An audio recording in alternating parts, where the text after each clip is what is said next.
We moved to Raleigh in 1988 and decided to join a church just because it was kind of the thing to do, more for social reasons than spiritual.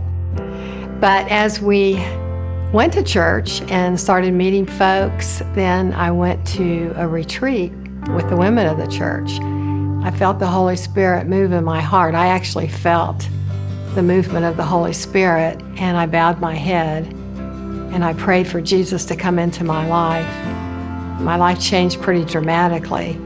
Not so much on the outside. I mean, I was married, we had 3 children, but on the inside, I had such a thirst and desire to know God. I mean, I really wanted to know Him. So in addition to reading the Bible, I started reading Christian books. And every time I had a question, God would bring just the right book at just the right time. And I thought, wow, wouldn't it be great if other people had the advantage of these books? And actually it was my husband's idea, Anders. He said, why don't you go down to the YMCA and see if they'll let you put some books there? So we started in 1996 with 100 books at a YMCA.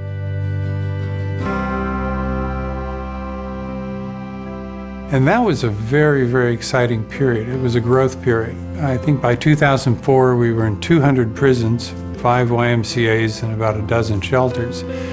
But that 200 went to 400, the 400 went to 900, the 900 went to 1,200. And our goal, our mission, is to make disciples in prisons. They write us a letter, we send them an application for the Bible study, and we encourage everybody to get into our Bible study because that's really where the growth takes place. It's an exciting ministry because we see changed lives all over the country. We've gotten a lot of letters from inmates saying that they cried out to God, help, and then they'd find a Christian book that showed them how they could have a close relationship or know God. And once someone has that relationship, their lives change dramatically, as mine did. The other thing that's fun about being in ministry is seeing God's hand at work in little ways.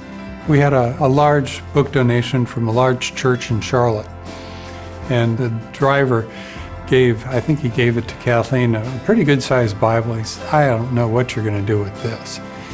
It was 100% in Russian. We had never had a request for a Russian Bible.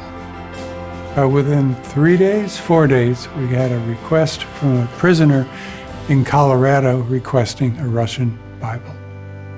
But this is God's ministry. It's not our ministry. It never was our ministry.